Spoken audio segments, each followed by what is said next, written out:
Buenas noches, mi nombre es Mario Accorsi, soy el coordinador de la Juventud NOS y en esta primera peña que es la inauguración tenemos con nosotros a un referente económico, es el doctor Agustín Monteverde, doctor en Economía de la UCEMA, también profesor, también se dedica a consultor en empresas, en bancos.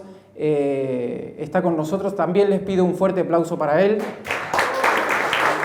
Buenas noches, es un gusto estar con ustedes. No sé si tanto va a ser el gusto de ustedes. Hay que ser un tanto masoquista, ¿no?, para empezar con la economía este ciclo de reuniones. Pero a mí me gustaría plantearles, es obvio que estamos con una economía en una situación sumamente delicada, emergente de cosas que vienen de lejos, y creo que lo importante es no agotarnos.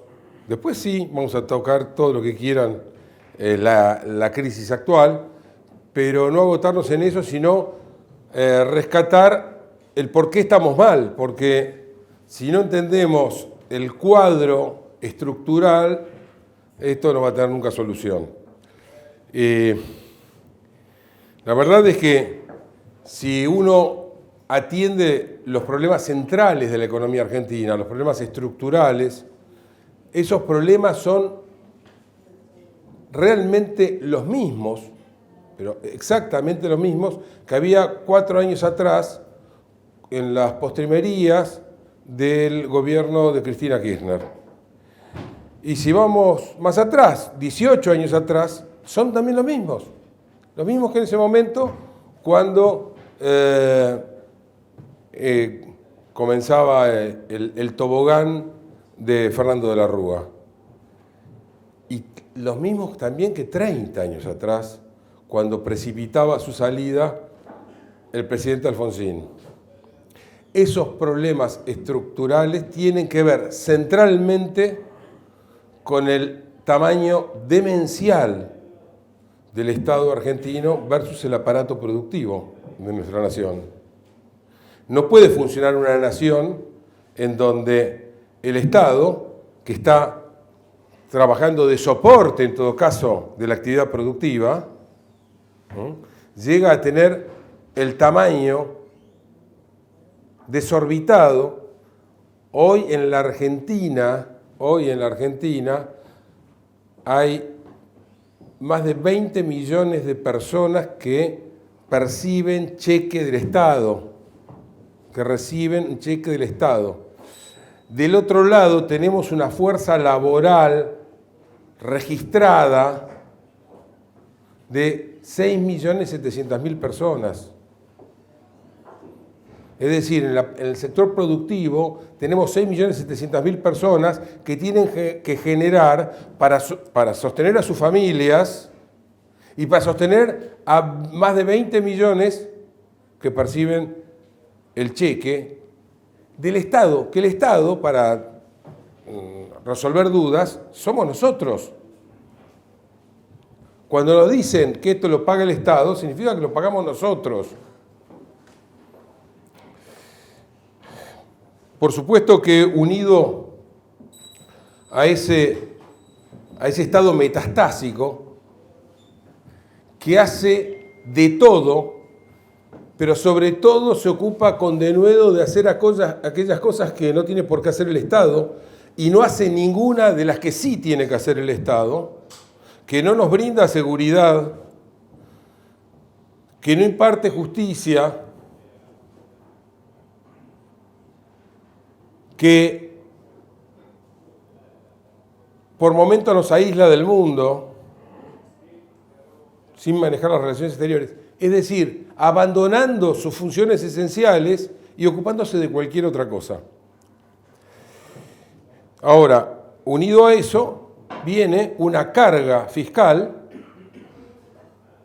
aplastante. Y cuando hablamos de carga fiscal, no estamos hablando solamente de la carga impositiva, que además de todo, cuando uno habla de carga impositiva, en general mucha gente mira sin preocuparse demasiado, porque en la Argentina muchos no es que son, se sienten evasores, pero eso es sentirse nada más. La realidad es que todos pagamos impuestos, tan los pagamos que los jeans que ustedes tienen puestos, los celulares que ustedes usan y los autos a los cuales ustedes aspiran a comprarse, valen tal vez el doble o más del doble, tal vez el triple o el cuádruple de lo que pueden valer en un país normal. Así que vaya si ustedes no pagan impuestos. Pero no es solamente esa la carga del Estado. Detrás de eso hay una montaña de paraimpuestos, de cosas que no se llaman impuestos, pero que en realidad son obligatorias y que nos llevan a gastar mucha plata. Un ejemplo sencillo es, le voy a dar dos ejemplos, pero que son de municipales, les diría, de la ciudad de Buenos Aires o de cualquier otra ciudad del interior. El tema de la BTV. Ustedes dirán, bueno, no, pero la BTV hay que hacerla por la seguridad de los autos, etcétera, etcétera. Bueno, podríamos discutir exactamente en qué momento tendría que empezar o cada cuánto hacerla, pero dejemos de lado eso. Por mí que la hagan, si quieren hacerla todos los meses, que la hagan. Ahora, ¿para qué diablos pago la patente del auto si además de todo tengo que pagar la BTV? ¿Cuál es el sentido de pagar la patente? Para impuestos también es el grabado de vidrios, de piezas, de autopartes, al que obligan a hacer y que si uno no lo hace le mandan directamente la multa. Bueno, la Argentina está plagado de paraimpuestos. Y si con estas dos cosas no alcanzaba, tenemos, por ejemplo, también la tasa de interés. ¿Y por qué digo que la tasa de interés forma parte de la carga fiscal? Porque la tasa de interés en la Argentina no la fija el mercado, no la fija los demandantes de dinero, de préstamos, y los que ofrecen los préstamos. No, la fija el Estado. Y la fija el Estado astronómicamente alta para absorber fondos producto de la emisión monetaria que generó porque no le alcanzaba con los impuestos que manda a votar al Congreso, y entonces se vale de los impuestos, de un impuesto que no es necesario mandarlo al Congreso. Es simplemente agarrar y decirle al amigo Sanleris,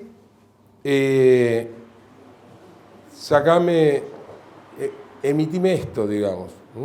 La pesadilla no acaba acá, porque este estado metastásico y que tiene esta carga tan gravosa, que ahoga el aparato productivo, que lo aplasta con tantos impuestos, que aplasta a las familias, que se pasan pagando que la BL, que las rentas, que la FIP. Tiene además, como a la gente que habita el Estado hay que darle algún trabajo, el trabajo que le dan es generar regulaciones. Entonces estamos tapados por capas geológicas de regulaciones, sobreregulaciones, hiperregulaciones, microregulaciones que lo controlan todo al punto de ahogarlo. De hecho, el presidente Reagan de los Estados Unidos decía que el modelo estatista era algo así como: si se mueve, aplíquele impuestos. Si se sigue moviendo, regúlelo. Si deja de moverse, subsídielo. Y esto es ni más ni menos lo que ocurre en este país. Entonces, los que producimos pagamos impuestos y los violentos, los que cortan las calles, los que rompen vidrieras, los que constituyen fuerzas de choque, son subsidiados por nuestra plata. La cosa no acaba ahí porque además de todo nos obligan a que banquemos con nuestra plata aquello que consideramos violatorio, no de una norma moral, sino de los principios más básicos que tienen que ver con la santidad de la vida humana. Entonces me obligan a que con mi plata yo tenga que bancar la muerte de inocentes. Me obligan a que con mi plata hormonice a un chiquilín para transformarlo en una cosa.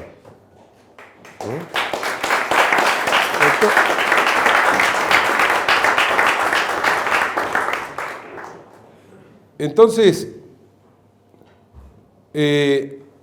hemos armado el aparato ideal para que los totalitarios, porque el tema este de la ideología de género, yo he optado por dejar de llamarla de ideología de género y hablar de totalitarismo de género,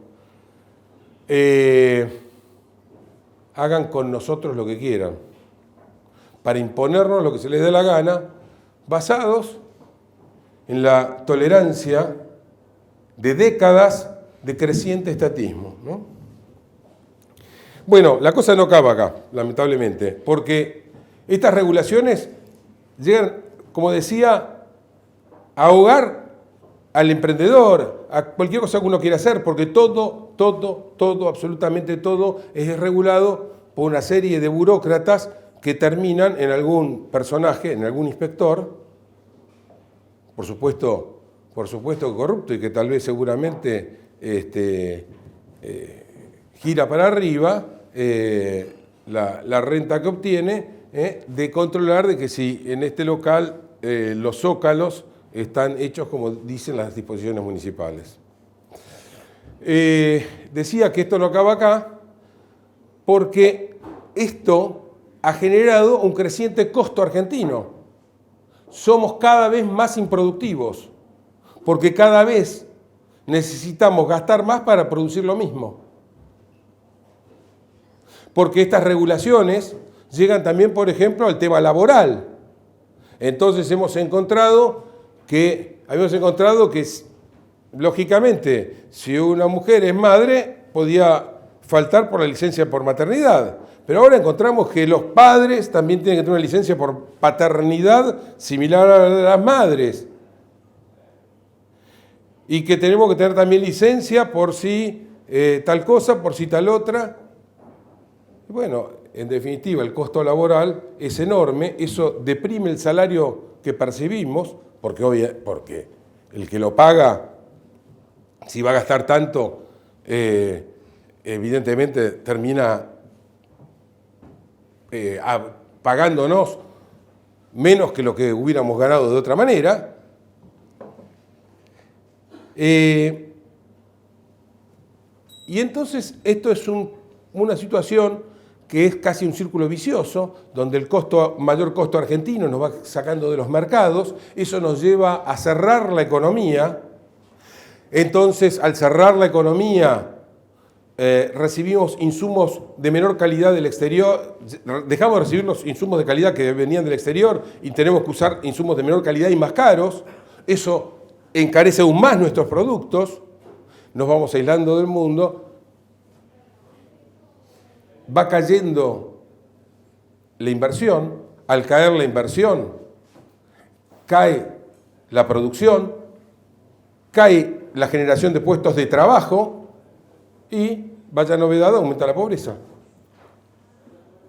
Entonces vivimos en el país que inexorablemente, lustro tras lustro, aumenta la pobreza en forma escandalosa y nuestra clase política nos propone, para resolver el tema del aumento de la pobreza, usar de remedio el mismo veneno que nos generó la pobreza. Yo le pido a los políticos argentinos que me digan un solo país de la faz de la tierra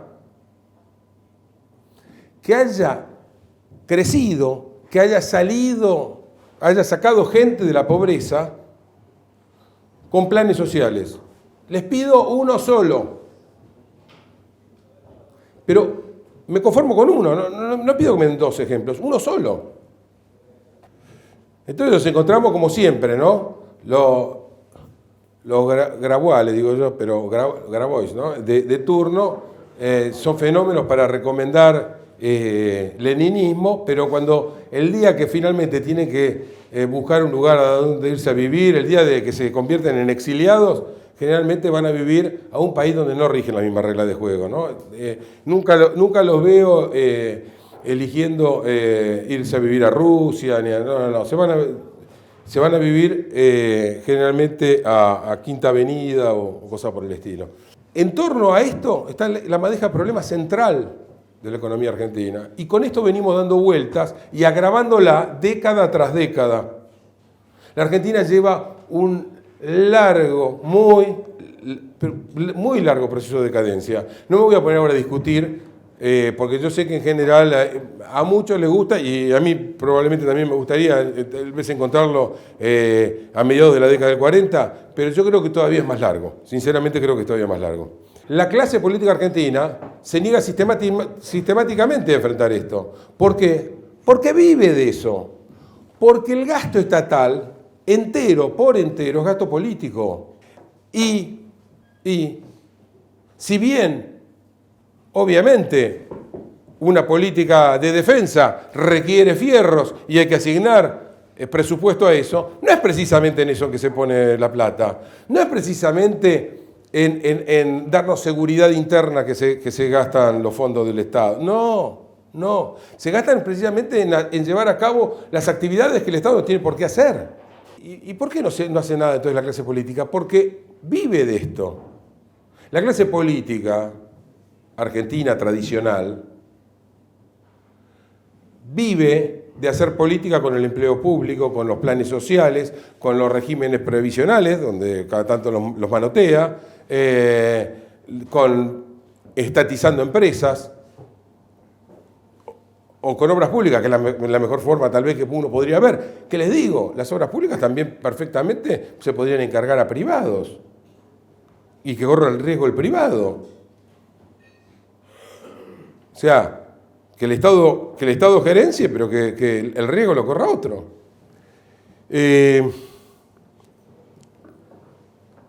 Ahora, claro, la desatención sistemática de los problemas importantes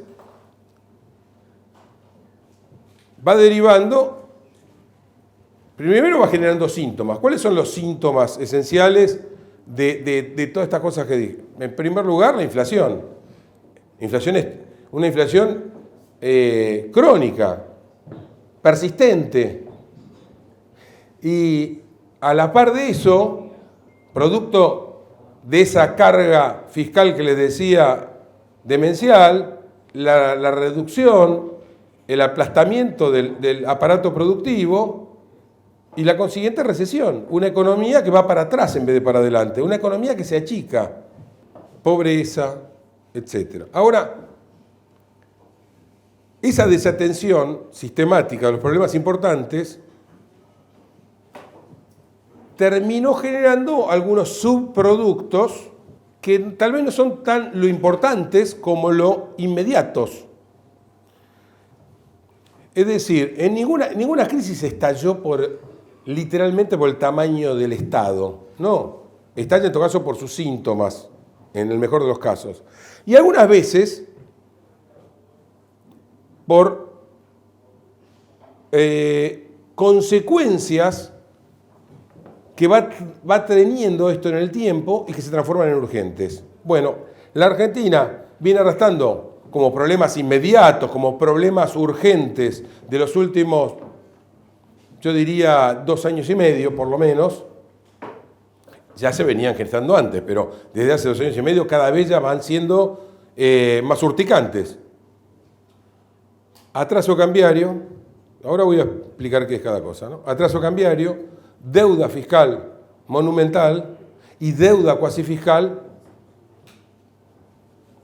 de escándalo. Atraso cambiario. Hubo bastante discusión en los últimos tiempos sobre si había o no atraso cambiario en términos académicos, no en términos entre profesionales.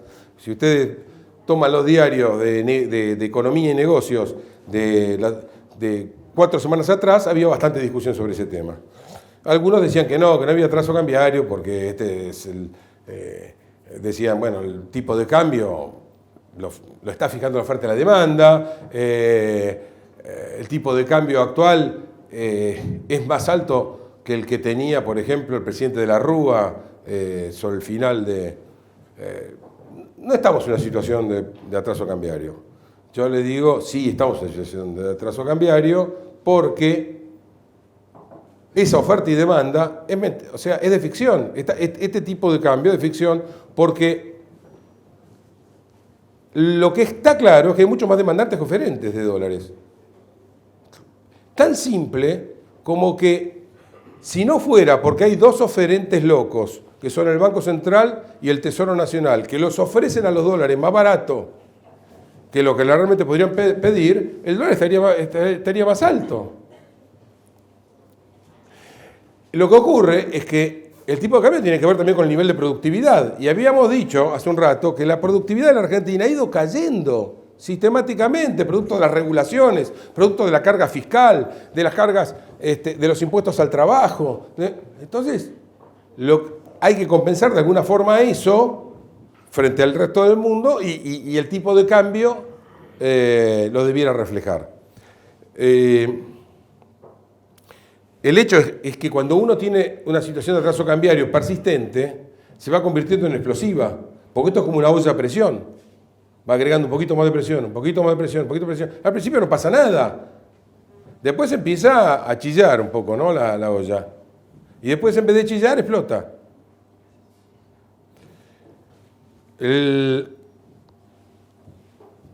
otro componente, decía, es la deuda fiscal monumental. Bueno, ¿cómo puede sorprender? No debiera sorprender si, para haber bancado ese estado metastásico, ese estado que hace lo que no le pedimos, lo que no debiera hacer, pero sí, y deja de hacer lo que con seguridad tiene que hacer.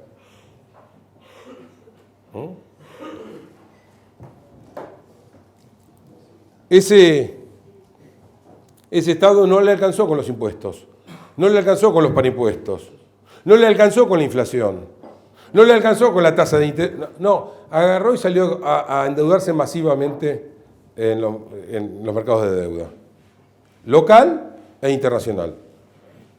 Entonces tenemos hoy una montaña de deuda fiscal, de deuda del Tesoro, que es literalmente insostenible. Literalmente insostenible.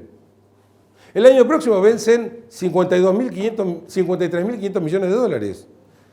Podemos pensar que 9.000 de ellos tengan una renovación medianamente automática. ¿Qué hacemos con el resto? ¿De qué nos dibujamos? Y además esto ya se está viendo hoy, porque los vencimientos, las medidas de la semana pasada, del miércoles pasado, no las últimas, las penúltimas, porque ahora ya hemos entrado en una cadencia de medidas que es menor a la semana, ¿no? Dentro de un tiempo vamos a empezar con las diarias y en algún momento llegaremos a las por hora. Pero las medidas del miércoles pasado, apenas una semana atrás, lo que anunciaron fue un default selectivo de la deuda. Le dijeron a los tenedores de letras del Tesoro, miren muchachos, que sean instituciones, miren muchachos, ustedes van a cobrar esto con retardo. Un cambio unilateral de condiciones.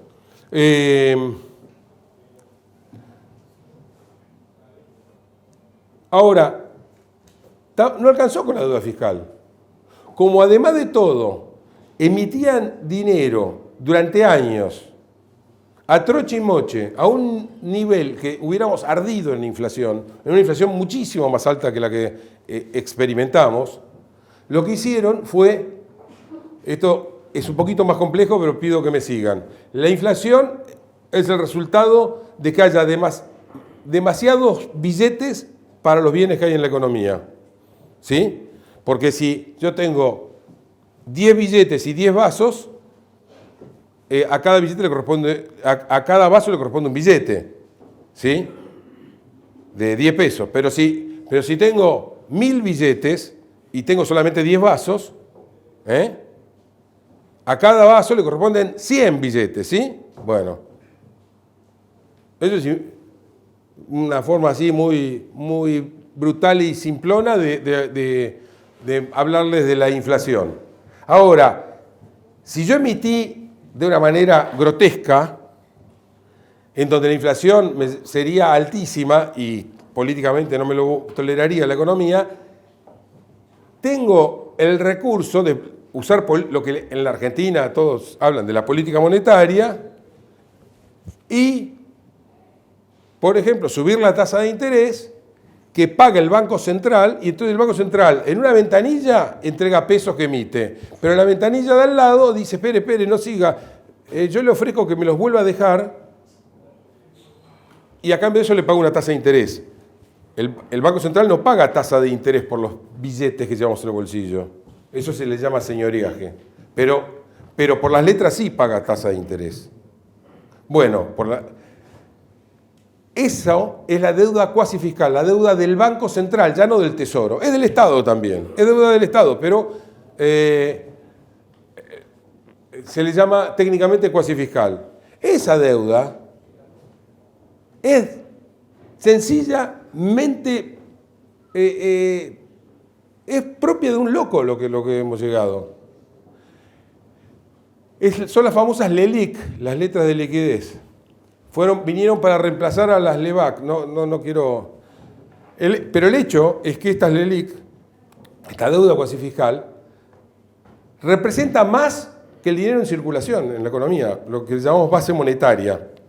Es un poco más complejo que eso, pero les tiro el título. O sea, si el Banco Central tuviera que emitir, o sea, tuviera que devolver la plata que recibió en la LELIQ, y esa plata la recibió por el dinero que los ahorristas dejaron en los bancos. Los ahorristas van a los bancos, hacen un plazo fijo. El banco le ofrece 60%. El banco se da media vuelta, se lo da al Banco Central, el Banco Central le paga 86%,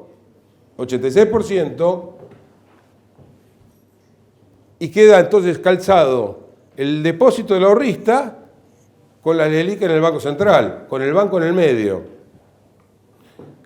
Se dan cuenta que además ahora tenemos también un riesgo de crisis bancaria, porque los bancos están en el medio de este problema. Bueno, si los ahorristas se les ocurre, como se les está ocurriendo últimamente, ir a buscar los depósitos a los bancos y sacan sus depósitos de pesos, los bancos se dan media vuelta y le dicen al Banco Central, devuélveme la plata. Las LELIQ vencen cada 7 días, o sea que continuamente podrían estar sacando plata a los bancos. Por lo tanto, la inflación que generaría, imagínense, más que duplicar la cantidad de pesos que hay en la economía, nos llevaría a épocas donde los precios aumentaban, que ustedes no los vivieron, pero yo sí, cuando era chico, los precios aumentaban durante el día. Uno iba al supermercado, que se rotulaban los precios de los productos, y si uno podía tener que estar compitiendo con el remarcador de precios, ir más rápido que el remarcador, porque alcanzaba a sacar el producto antes que tuviera ya el nuevo precio, que tal vez era 20% o 30% más caro. Bueno, este es el otro problema. Estos son los tres problemas. Estos tres problemas inmediatos, urgentes, que han llegado al estado que están solamente por la irresponsabilidad de la clase política tradicional de la República Argentina, finalmente tocaron la puerta. Llegó la hora de las consecuencias. Y en esta hora de las consecuencias ya no hay buenas opciones para el gobierno.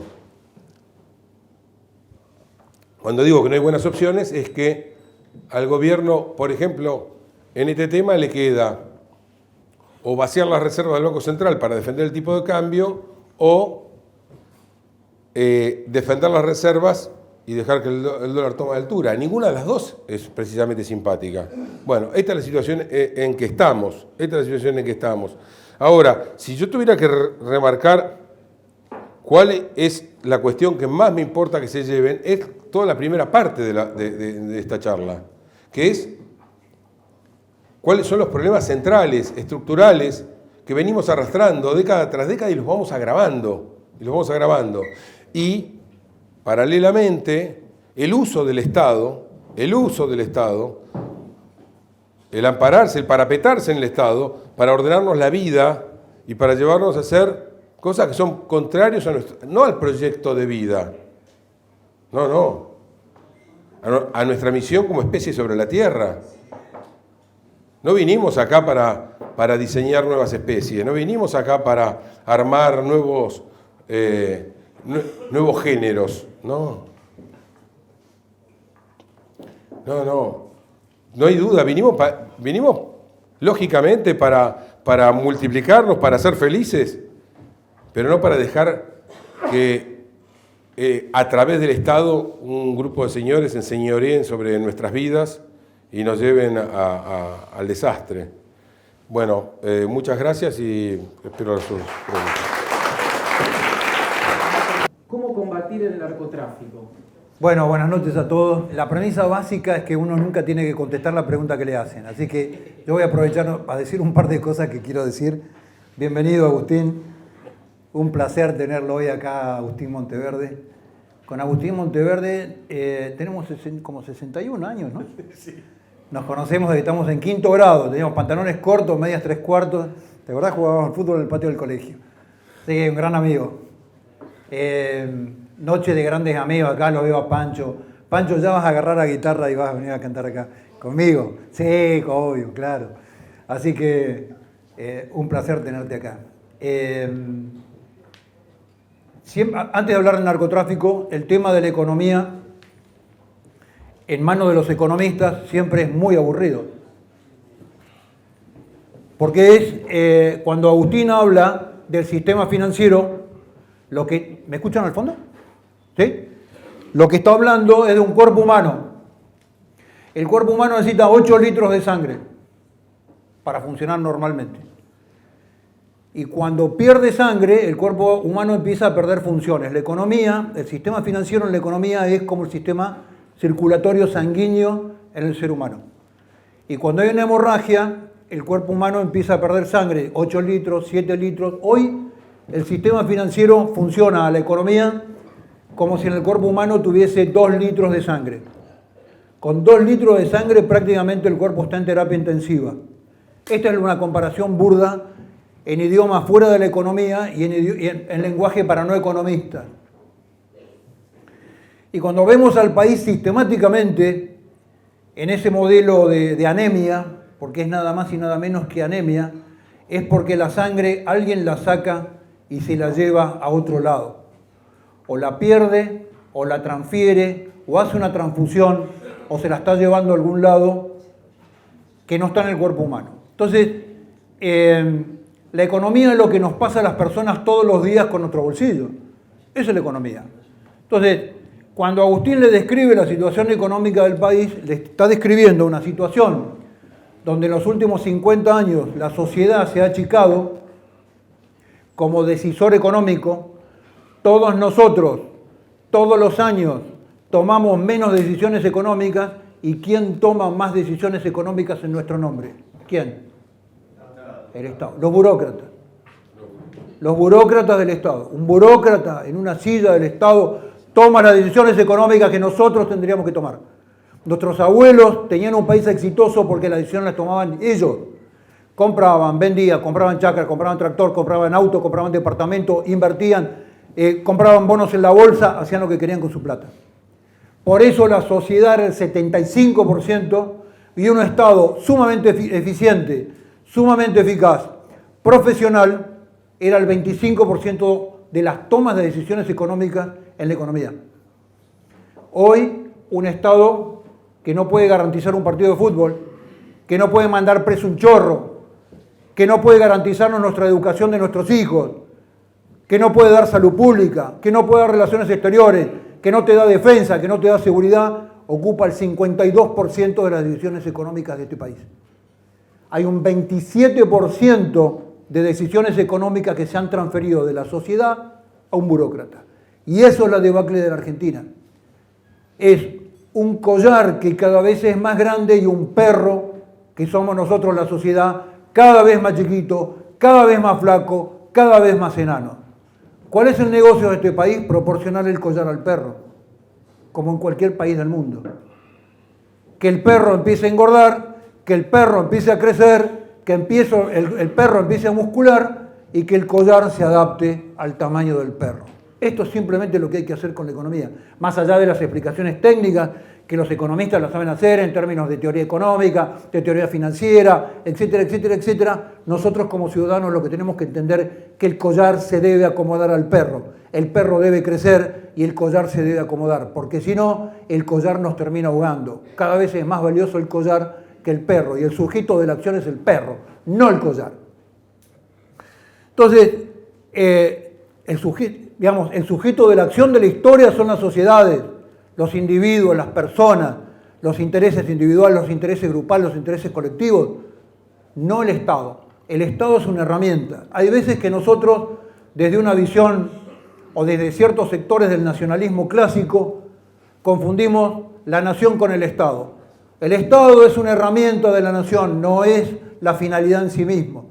No somos estatistas porque adoramos el Estado, adoramos la nación, que es nuestro sentido, nuestro origen, nuestra tradición, nuestras costumbres, nuestro futuro, nuestro vínculo, nuestros bisnietos, pero no adoramos el Estado.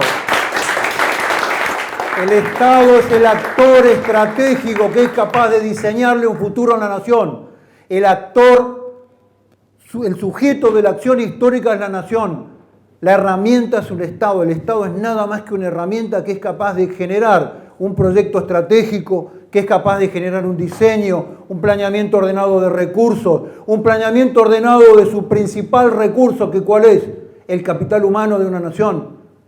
Pero el Estado es una herramienta eficaz, útil, necesaria, imprescindible, pero es una herramienta. En este país, los que decían adorar al Estado destruyeron el Estado, regalaron los trenes, vendieron el agua, la electricidad, las aerolíneas, la flota fluvial, regalaron absolutamente todo. Y los que decían que venían de la mano del mercado eran hijos de proveedores del Estado y destruyeron el mercado, destruyeron las pymes, endeudaron la Argentina. Entonces en la Argentina nadie tiene un discurso coherente. Ni los que dicen defender el mercado defienden el mercado, ni los que dicen defender al Estado defiendan al Estado. Y ahora voy a hablar de narcotráfico.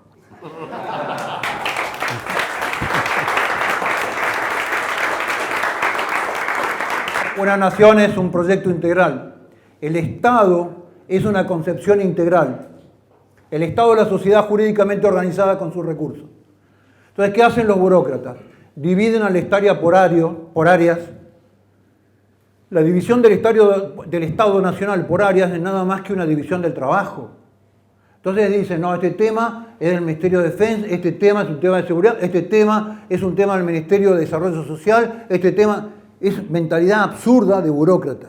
El Estado es una integralidad. El Estado es uno. Y la guerra al narcotráfico se debe llevar desde la integralidad del Estado, no dividido por competencias funcionales de cada una de las áreas del Estado. Esto es lo que busca el narcotráfico. Entonces, ¿qué tenemos hoy? A un delito que es absolutamente organizado, ordenador del delito menor en la Argentina, poderoso desde el punto de vista financiero, con asesores jurídicos de nivel internacional. Como es el narcotráfico, le oponemos un Estado desorganizado, maricón, chiquitito, desigual, con burócratas absolutamente cautelosos de no ir presos y de que no les pase absolutamente nada. Eso es la desigualdad que tiene hoy la guerra del Estado argentino contra el narcotráfico. ¿Qué hay que hacer? Hay que organizar el Estado argentino en una integralidad. Hay que generar, primero, un modelo de inteligencia criminal. No se puede combatir al narcotráfico sin inteligencia criminal.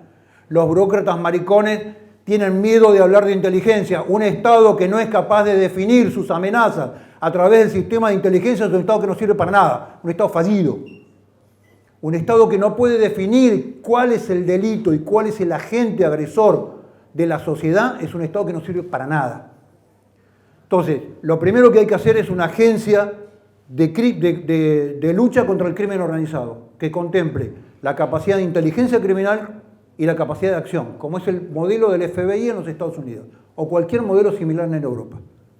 Sin eso es imposible desarmar el modelo del narcotráfico que armó el kirchnerismo durante 10 años.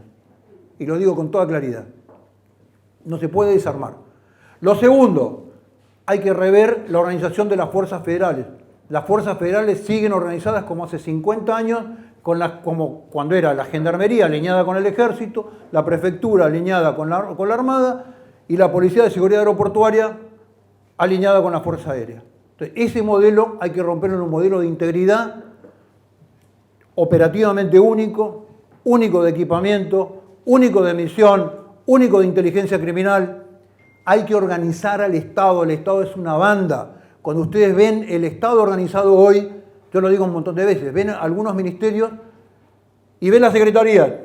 Y si ese ministerio fuese un auto, hay una secretaría del freno, una secretaría del acelerador, una secretaría de la palanca de cambio.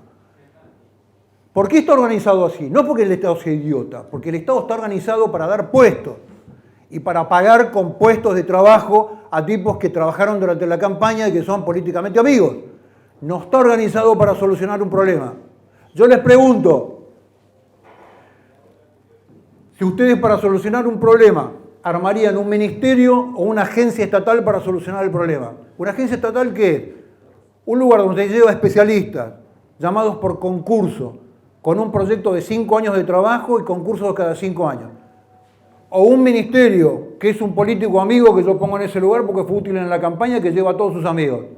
Entonces ustedes encuentran hoy en el Ministerio de Seguridad el área de inteligencia criminal, que es la más delicada, está llevada por una persona que es el jefe de gabinete del Ministerio de Seguridad, que le dicen Rincón del Vago, porque es el tipo que, como no sabe de seguridad, cada vez que tiene que escribir, ¿a dónde apela? ¿A dónde apela? A Rincón del Vago.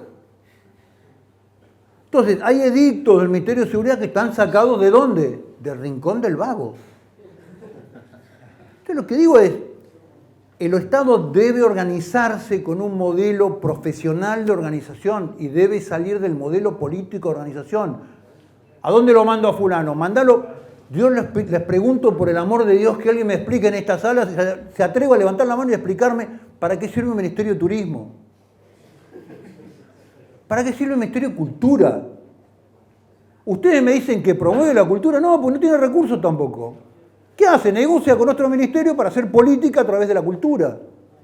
Entonces, ustedes quieren tener una promoción del turismo, armen una agencia gubernamental de turismo, con un presupuesto, en el presupuesto nacional, y con un área de gerenciamiento claro de qué es lo que tiene que hacer esa agencia. Y al director le evalúan si cumplió o no cumplió. Entonces lo que digo es, para luchar contra el narcotráfico es fundamental la organización del Estado, y no lo más. Muchísimas gracias. ¿Cómo se hace para sacar los planes sociales que los beneficiarios los sostienen como un derecho adquirido? Lo que se requiere es dotar las condiciones para que se regenere el trabajo y la inversión en la Argentina. En el camino hay que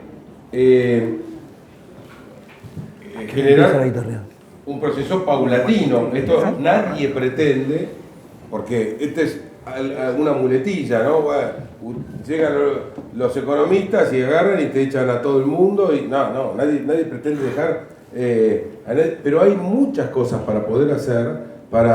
Por empezar, a los planes sociales hay que relevarlos. Una, hay que relevarlos bien de vuelta. Dos, hay cantidad de planes sociales que se pueden eliminar como tales, porque no hay motivo por el cual estar subsidiando el objeto que tiene ese plan social. Está plagado de beneficiarios truchos, plagado, por eso se requiere el relevamiento. A los planes se les puede pedir y se les debe pedir contraprestación. No puede ser que la gente perciba por no hacer absolutamente nada. No puede ser eso. Gente que está en perfecto estado de trabajar. Por otro lado, tiene que haber una base única donde estén el empleo registrado y los planes sociales.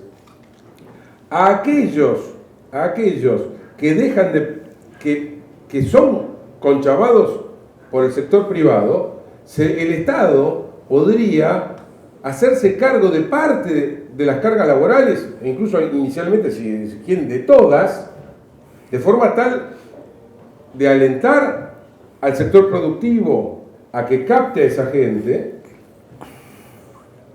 y al beneficiario hacerle una salida progresiva, paulatina de su beneficio. Hay montones de cosas y de ideas que se pueden aplicar para llevarlo a cabo. El problema es que nunca se encaran y en vez de al menos, yo les diría, congelarlos, es que crece el problema. Acá, esto es como el gradualismo, ¿no? El mejor equipo de los últimos 50 años llegó con el lema gradualista, ¿no? Hay que ser gradualista y les digo más, a aquellos que habíamos criticado ese tema porque no le veíamos sustancia, nos maltrataron. Un burócrata de segundo nivel fue el que echó la frase de los plateístas, los economistas, que se nos ocurría decir que esto no andaba bien, así, éramos plateístas. La realidad es que el gradualismo ni siquiera fue gradual, porque, a ver, ¿qué es shock versus gradual en torno a, voy a dar un ejemplo, a leer un libro? Shock sería, me lo leo todo en una noche. Gradual, digo, me voy a tomar 10 días para leerlo. Entonces, cada día me voy a leer un capítulo. El libro tiene 10 capítulos, al 10º día me terminé de leer el libro. Acá no se leyó ni la primera página, no se hizo nada. No hubo un solo paso con ninguno de los problemas centrales de los que habíamos hablado antes. No hubo ni siquiera medio paso. Cuando se intentó encarar algo, se vio, propio de lo dubitativo, de lo tímidos, de lo falto de determinación, de la falta de audacia, de coraje y de muchas otras cosas más, dieron un paso para adelante y después dieron 4 para atrás. Pasó con el tema de reforma laboral, pasó con el tema de los jubilados mal manejado. O sea, no hubo progresos en nada. Entonces, ninguno de los que supuestamente, digamos, los partidarios del shock pretendía resolver las cosas de la noche a la mañana. Nadie lo pretende, nadie. Pero sí que empezar a trabajar. Y esto corre para este tema. Nadie pretende que de un día para otro se acabaron los planes sociales en Argentina. Pero sí que en todo caso, por empezar, que los empiecen a percibir aquellos que lo merecen. En todo caso. Y con contraprestación. Bueno, salvo obviamente algunos casos que son evidentemente que no están en condiciones de dar la contraprestación. Sí, agrego un par de temas a lo que dice Agustín. Este tobogán de la Argentina tiene dos columnas. Hay una columna de 21 millones de personas que todos los meses cobran un cheque del Estado, 21, 44 millones de habitantes. 21 millones que cobran del Estado provincial, municipal o nacional, todos los meses un cheque, un depósito, una transferencia o lo que fuere como cobra. Y hay 8 millones de personas que aportan. O sea, hay 21 millones de personas que cobran un salario no productivo, que es un salario del Estado, en términos de no productividad económica, y hay 8 millones de personas que aportan a un sistema desde el punto de vista productivo económico. Entonces, el secreto que decía Agustín es empezar a dar vuelta a este tobogán. ¿Cómo se da vuelta a este tobogán? Dentro de las 21 millones de personas hay más o menos 8 millones de planes. De los 8 millones de planes, 3 millones, escuchen los números, ¿no? Ustedes están todos en esa edad. 3 millones y medio de esos 8 millones de planes son argentinos entre 18 y 25 años que nunca trabajaron ni estudiaron. Que cobran un plan. ¿Para qué cobran un plan? Para estar en la esquina de su casa, en la villa, fumando o distribuyendo paco. O cualquier otra actividad que se les pueda ocurrir cuando dice naturaliza. Y lo digo en el buen sentido de todo aquel que tiene la motivación de hacer algo. Porque si no, se queda sentado en la esquina de su casa. Entonces, el primer universo de trabajo de cualquier sociedad que valora y aprecia el trabajo como una cultura, es decir, ¿qué hago con estos 4 millones de personas que están cobrando un plan que es un modelo de desculturización del trabajo. Yo le doy una dádiva a una persona, lo acostumbro a algo que no se ganó. Lo acostumbro a un joven que debe ser el momento de la vida del esfuerzo, y se lo digo a todos ustedes que están sentados acá, que son los organizadores de esto. Ustedes como jóvenes no se ganaron nada todavía. Ustedes a partir de este momento en su vida empiezan a ganarse el derecho a ser argentinos. Empiezan a ganarse el derecho de todo lo que recibieron de la cantidad de gente que murió por ustedes, que sufrió por ustedes, que trabajó por ustedes, que eso es el patrimonio cultural de la Argentina. Bueno, a esos jóvenes, a esos 4 millones de jóvenes, todos los meses les llega un cheque que no les alcanza nada más que para comprarse un par de zapatillas, sin haber hecho ningún esfuerzo, sin haberse movido de la esquina de su casa. Y ese es el primer factor que hay que transformar. Más allá del dinero que cuesta, culturalmente eso cuesta el futuro. Cuesta el futuro porque es una persona que no aprendió el valor del esfuerzo, no aprendió a trabajar, no aprendió la cultura del trabajo, no aprendió la cultura del desarrollo, no aprendió la cultura de decir yo me tengo que insertar en un equipo de trabajo. Entonces, el primer plan a instrumentar es ese plan de trabajo joven para el primer empleo de un chico entre 19 y 23 años que nunca trabajó ni estudió.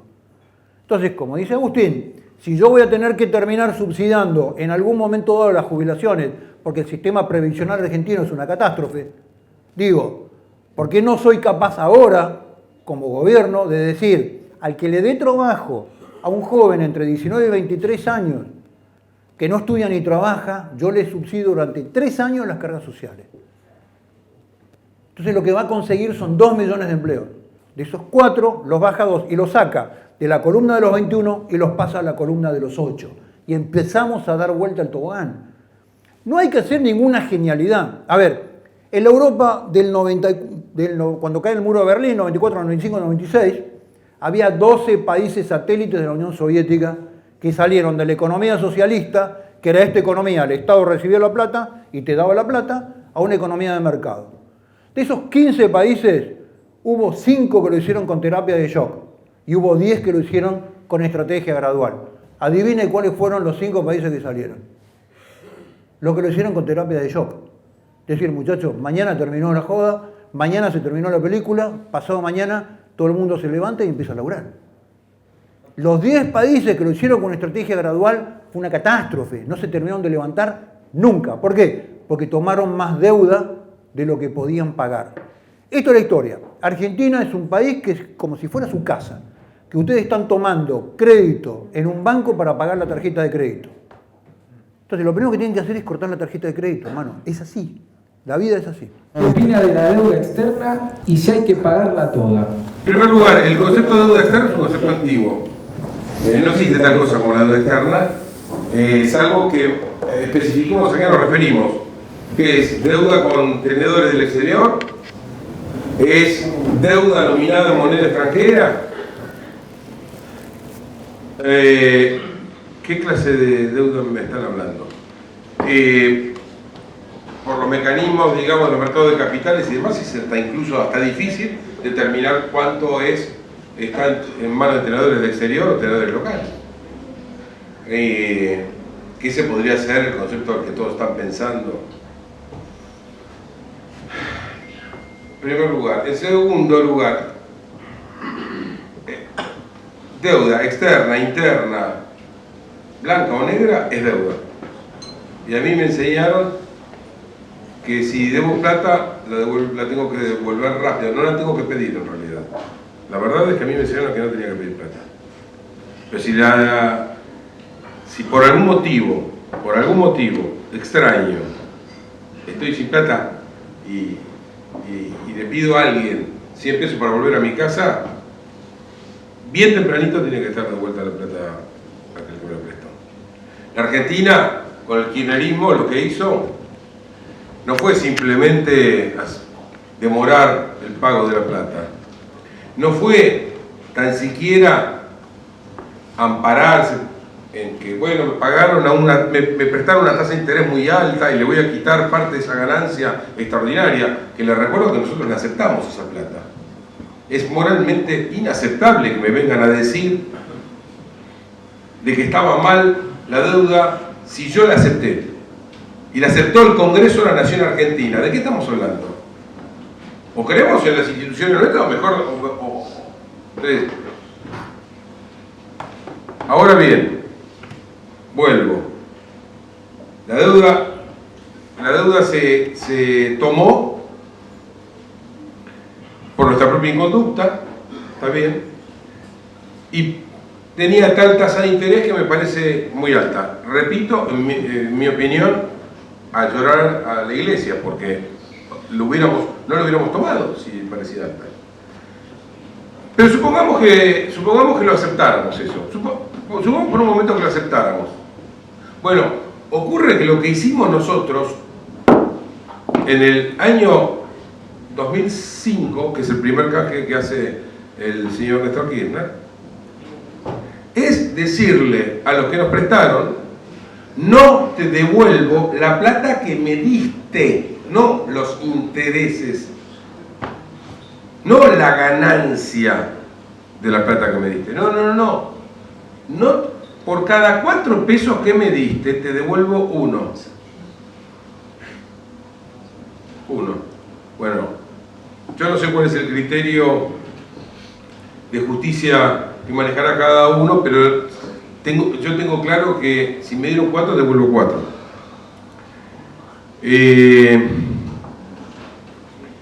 Entonces, ahora, si hubo supuestas negociaciones corruptas y demás, es un problema nuestro y que tenemos que resolverlo investigando esa situación y en todo caso sancionando a aquellos que cometieron ese ilícito. Ahora, yo les digo una cosa, sobre este tema también hay mucha leyenda. Ojo, yo no puedo hablar en términos generales de que no haya existido casos, pero que acá se exagera también, les digo, generalmente Néstor Kirchner agarraba y hablaba, decía, sí, porque son unos buitres a la tasa que nos prestaron, etcétera, etcétera. Esa gente nos prestó, esos que creyeron en nosotros, nos prestaron en un momento en que la Argentina realmente era un país crecientemente inseguro. Y cuando creíamos que le estábamos dando un tomá de acá al capitalismo imperialista mundial, en realidad a lo que le hicimos el tomá de acá fue a centenares y centenares de miles de jubilados japoneses, a centenares de miles de jubilados italianos. Esos eran los prestamistas de la República Argentina. Sépanlo, hoy los mercados funcionan así. Hoy los principales colocadores de fondos son fondos de pensión del mundo entero. Entonces, a ver, sinceramente, para mí en realidad lo que tenemos que hacer es no tomar deuda. No tomar deuda. Me van a decir, bueno, pero ¿y para hacer las grandes represas hidroeléctricas? Que la tomen los constructores, para eso les estoy dando la represa, que corran ellos el riesgo. ¿Por qué no tiene que correr el Estado argentino? Te estoy dando un negocio, pagátelo vos. ¿Por qué te lo voy a tener que además de todo, ser yo el que tome el riesgo? ¿Para qué? ¿Para que después lo terminen pagando generaciones posteriores? Con el gobierno de Mauricio Macri, en el mejor momento se llegó a colocar un bono que se llamó Centenario. El doble juego del centenario de la independencia, bicentenario, ¿no? Con que el bono era a 100 años. Desde un punto de vista financiero, esto lo discutí mucho con algún amigo, claro, desde el punto de vista financiero es impecable. En realidad uno está distribuyendo, no viene acá al caso discutir el tema financiero, pero digamos que sería impecable. Ahora, desde un punto de vista de estricta justicia, es una barbaridad. Yo estoy cargando en la mochila de gente que no voy a conocer siquiera. No estoy hablando ya de mi nieto, no. Estoy hablando de los nietos de mi nieto. Les estoy cargando con los estropicios de esta generación. Esto es un disparate. Esto es un disparate. Para peor, yo podría admitir el endeudamiento si por lo menos fuera para hacer esas cosas que estamos tan en mora que nunca hacemos. La reforma del Estado argentino para hacerlo eficiente, para reformular el tema de los planes sociales, No lo usamos en eso. Lo usamos en seguir gastando. Nos fumamos lo que tomamos prestado. Se fue en gasto ordinario. Ni siquiera se fue, no se fue ni en puentes, ni en hospitales, ni en puentes a la luna. No lo fumamos. Bueno, eso sí me parece inmoral. Bueno, para cerrar algunas cuestiones sobre el tema deuda. Nicolás Avellaneda, cuando fue... Iba a decir. Muy bueno. Eso, ¿Te lo dejo decirlo? Bueno, la Argentina no es la primera vez que está al borde de un default. Default hemos tenido muchos. De hecho, ya estamos en un default selectivo, como les decía al principio. Y cuando Nicolás Avellaneda se hace cargo de la presidencia de la República, tenía una situación efectivamente muy compleja desde el punto de vista de la deuda. Y la frase de Avellaneda al respecto es: me cortaría el brazo antes que dañar el crédito de la nación argentina. Siguiendo con el proceso de los defaults, uno de los defaults más grandes de la historia, ¿quién lo comete? Estados Unidos. Gran Bretaña. Cuando pasa del patrón oro al patrón libra esterlina, y lo cometió con nosotros. ¿Y sabe qué nos entregó? Los ferrocarriles, que tenían 50 años de antigüedad. Ahora, esto era después de la Segunda Guerra Mundial, cuando Gran Bretaña había acumulado con la Argentina un nivel de deuda en términos de carne y de trigo en la Segunda Guerra Mundial que era impagable. ¿Y qué hizo? Defaulteó. Cambió el patrón de su moneda. Ahora los países en situaciones gravísimas en su vida cometen un default. Ahora, lo que no hacen los países es que el default sea una estrategia financiera como la Argentina. Entonces, ¿qué hacemos los argentinos? ¿Qué hacen los gobiernos irresponsables de la política irresponsable de la Argentina? Toman deuda y dicen, bueno, si no lo podemos pagar, no lo pagamos. Con lo cual, la Argentina, desde el punto de vista internacional, financiero, desde el punto de vista de sus relaciones exteriores, desde el punto de vista de su posicionamiento en el mundo, somos un país no confiable.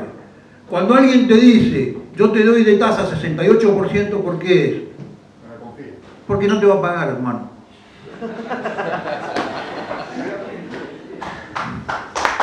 Si alguien te ofrece una tasa que es imposible, es porque no te va a pagar. Y el Estado argentino no paga. Y este es el bochorno que le vamos a heredar a nuestros nietos. Las personas responsables, la sociedad responsable, los estados responsables se hacen cargo de sus deudas y arreglan para adentro sus problemas. Porque ahí en la confiabilidad es donde nosotros como sujetos, como individuos, tenemos nuestra confiabilidad pública. Y las sociedades tienen su confiabilidad internacional. Argentina ha dejado de ser un país confiable. ¿Quién hace una alianza con un país no confiable? Levante la mano. ¿Quién se alía con el tarado de la cuadra que nunca ahorra? Cuando a mí me dicen, bueno, pero la Argentina tendría que entrar en un modelo de defensa subregional. Digo, ¿quién se alía con el tarado de la cuadra que se pasó 40 años sin invertir? Nadie. Nadie se alía en el mundo con la cigarra. El mundo es un mundo de hormigas. El mundo valora las hormigas, no valora la cigarra. Y Argentina pasó a ser la cigarra de la fábula. Tomando deuda irresponsable, no pagando sus deudas, desvalorando sus compromisos internacionales, pasando de las relaciones carnales de Estados Unidos a las relaciones carnales con Irán, sin escala. Ha transformado la Argentina de nuestros bisabuelos, que fue una Argentina que dirimía conflictos internacionales, que paró la guerra entre el Chaco y Bolivia. que se mantuvo neutral en 2 guerras mundiales abasteciendo a los 2 bandos. Esta es la calidad del Estado argentino. Bueno, eso lo defoltearon. No se defoltea solamente un número, se defoltea un compromiso, se defoltea un valor y una palabra desde el punto de vista internacional. Entonces lo que dice Agustín es muy importante. Después arreglemos en la justicia quién la tomó bien y quién la tomó mal. Es un tema del derecho penal argentino, pero no es un tema de quién nos prestó la plata. Y yo, digamos, siguiendo con el concepto de deuda y ya cerrando para escuchar a los buenos guitarreros que vinieron esta noche, yo lo que les digo es lo siguiente: hay 2 modelos. Ahora vemos el modelo de deuda claramente, porque tenemos un gobierno que abrió la frontera para tomar deuda afuera. Pero otro modelo que tenemos es los que cierran la frontera para tomar deuda adentro. ¿Y dónde toman la deuda?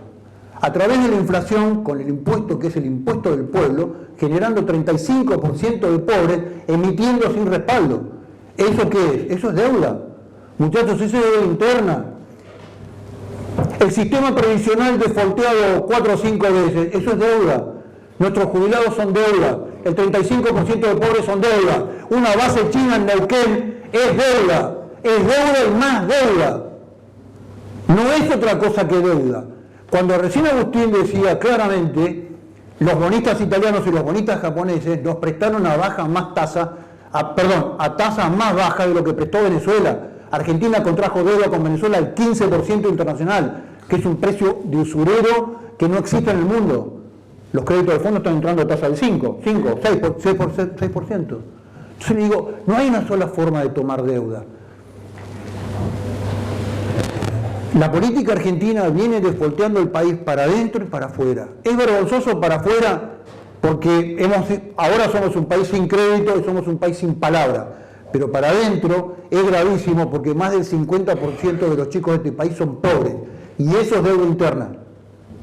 Y eso lo genera la inflación. Y eso lo generan gobiernos que emiten sin tener el respaldo financiero. Entonces lo que digo es, por eso lo que digo es, acá no es el modelo bipolar, el modelo de la grieta, es un modelo que trajo a la Argentina hasta acá. Ni los gorilas, ni los peronistas, ni la diatriba entre gorilas y peronistas, entre liberales y peronistas, entre estatistas que reventaron el Estado y entre privatistas que reventaron el mercado, nos va a sacar de esta crisis. Lo que necesita la Argentina es un proyecto de nación distinto. Por eso estamos nosotros, por eso ustedes están sentados ahí. Porque lo que tenemos que proponer es un nuevo proyecto de nación, un nuevo pacto, pactar de nuevo la nación de acá para adelante. Y que no tiene nada que ver ni con el modelo de unos ni con el modelo de otros. Es un modelo de producción, es un modelo de trabajo, es un modelo de exportación, es volver a aquellos viejos principios que hicieron grande esta nación. Con esto termino y que vengan los guitarreros. Gracias a todos por estar acá.